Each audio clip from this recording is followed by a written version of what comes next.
Top 3 pinakamayamang celebrity personalities sa Pilipinas. Kumusta mga kaibigan?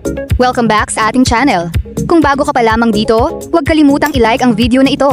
Mag-subscribe at pindutin ang notification bell upang lagi kang updated sa mga pinakabagong balita at showbiz updates.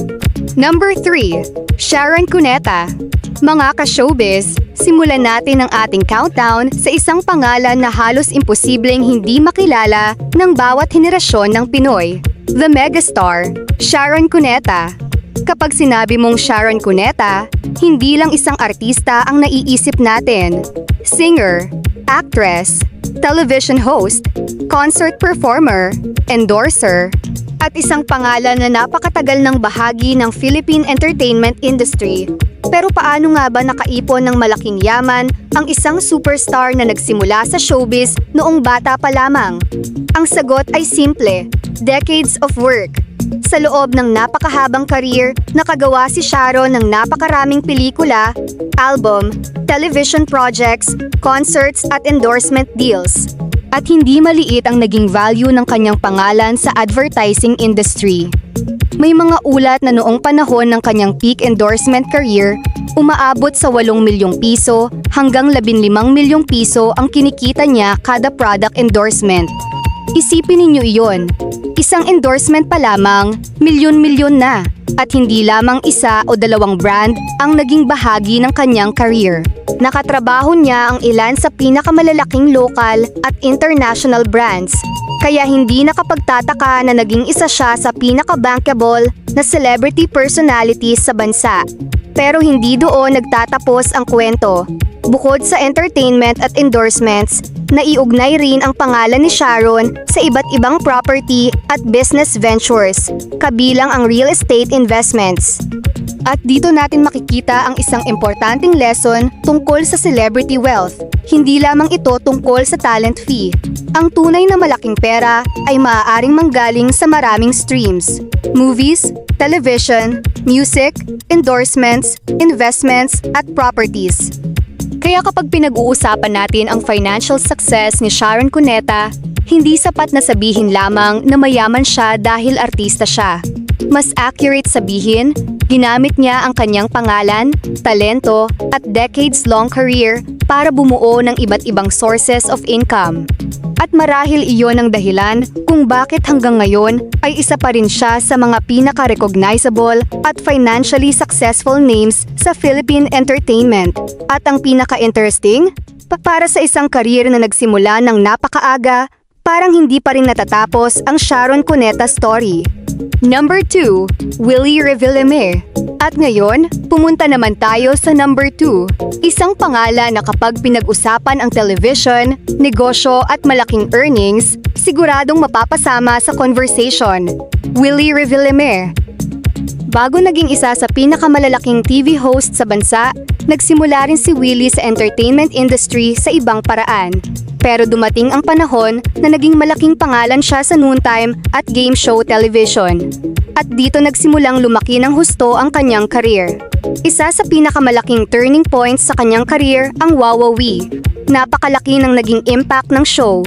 At kasabay ng popularity nito, lumaki rin ang value ni Willie bilang television personality. Pero ang interesting kay Willie ay hindi lamang niya ginamit ang kanyang celebrity status para kumita sa television. Pumasok din siya sa negosyo at real estate. Isa sa mga pinakakilalang projects na nauugnay sa kanya ay ang Will Tower, isang condominium development sa Quezon City na ginawa kasama ang business partner na si Manny Villar. At dito natin makikita ang difference ng isang entertainer na kumikita lamang sa talent fee at isang entertainer na nag-i-invest sa assets. Kapag kumikita ka mula sa television at ginagamit mo ang earnings para magkaroon ng properties at businesses, maaaring patuloy na lumaki ang iyong financial portfolio. May mga public reports din tungkol sa malaking property holdings at luxury assets na nauugnay kay Willie. Halimbawa, isang 2024 report claimed that he acquired a property reportedly worth around 1 bilyong piso. Although such reports should be treated as reported figures rather than independently audited proof of his total wealth, At iyon ang dahilan kung bakit maraming net worth lists ang naglalagay kay Willie sa mga wealthiest Filipino entertainment personalities. Pero dito kailangan nating maging maingat. Mamakita ninyo online ang iba't ibang figures para sa kanyang net worth. May sources na naglalagay sa kanya sa tens of millions of dollars, habang may ibang Philippine-based lists na nagbibigay ng ibang peso estimates. Kaya hindi natin dapat sabihin ito ang eksaktong halaga ng pera ni Willie Revillame. Mas tama, may iba't ibang public estimates tungkol sa kanyang net worth. Pero malinaw na kabilang siya sa pinaka-successful na entertainment personalities na nakapag-diversify sa negosyo at real estate. At iyon ang mas magandang kwento. Dahil ang journey ni Willie ay hindi lamang tungkol sa pagiging TV host. Ito ay tungkol sa pag-transform ng celebrity success into business and property investments. At sa loob ng maraming dekada, napatunayan niyang hindi lamang siya marunong mag-entertain ng audience, marunong din siyang mag-build ng assets. Number 1, Manny Pacquiao. At ngayon, narating na natin ang pangalan na halos automatic na pumapasok kapag pinag-uusapan ang pinakamalalaking Filipino personalities at ang kanilang financial success, Manny Pacquiao.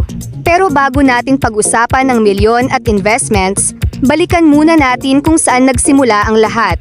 Hindi nagsimula si Manny sa isang mayamang pamilya. Hindi siya ipinanganak na may malaking business empire. Nagsimula siya bilang isang batang Pilipino na may malaking pangarap, at ang kanyang pinakamalaking puhunan, ang kanyang talento sa boxing. Mula sa Pilipinas, unti-unti siyang nakilala sa international boxing scene. At habang lumalaki ang kanyang pangalan, lumalaki rin ang halaga ng kanyang fights, endorsements at commercial opportunities. Hanggang sa dumating siya sa puntong, naging isa siya sa pinakakilalang boxer sa buong mundo. 8 Division World Champion, International Superstar, at isang pangalan na naging synonymous sa Philippine boxing. At syempre, may malaking financial reward ang ganitong level ng success. Celebrity net worth currently estimates Pacquiao's fortune at around 220 million United States dollars. Although this is an outside estimate and should not be treated as an audited statement of his personal wealth. Pero ang mas interesting kaysa sa figure mismo ay, saan nanggaling ang kanyang yaman? Una, boxing, malalaking fights, pay-per-view, fight purses, endorsements. At pagkatapos ay investments at businesses. Hindi rin natapos ang kanyang public career pagkatapos ng boxing. Pumasok siya sa politics, naging senator, at patuloy siyang naging involved sa iba't ibang business and sports ventures. Ngayong 2026, patuloy pa rin siyang aktibo sa boxing world.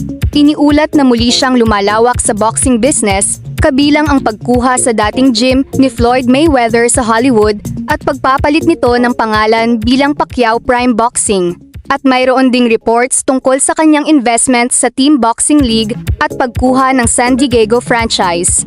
Ibig sabihin, kahit napakalaki na ng kanyang naging success bilang boxer, patuloy pa rin niyang ginagamit ang kanyang pangalan at experience para bumuo ng bagong opportunities. At marahil iyon ang isa sa pinakamalaking dahilan kung bakit naging extraordinary ang financial journey niya. Hindi lamang siya kumita mula sa isang career. Ginawa niyang platform ang kanyang boxing success para makapasok sa iba pang industriya. At dito natin makikita ang tunay na evolution ni Manny Pacquiao. From boxer, to global celebrity, to endorser, to politician, to businessman, at ngayon, patuloy pa ring involved sa boxing ventures. Kaya kapag sinabi nating malaki ang naging yaman ni Manny Pacquiao, hindi lamang ito dahil nanalo siya ng maraming boxing matches. It is because he successfully turned fame into long-term opportunities.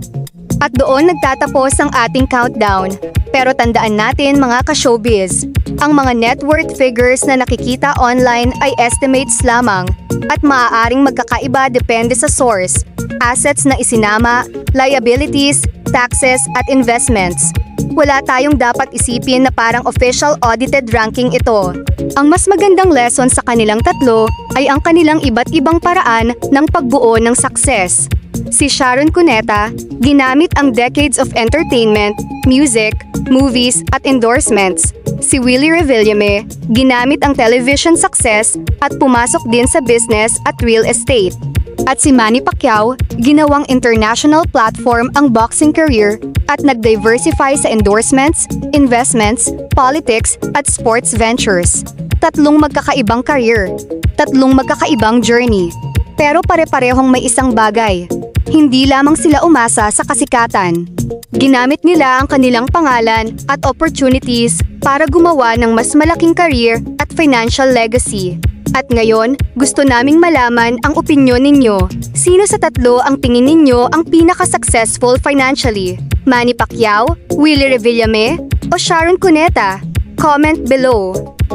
At kung gusto ninyo ng mas maraming celebrity wealth stories, showbiz updates at trending Pinoy entertainment topics, huwag kalimutang mag-like, subscribe, at i-share ang video.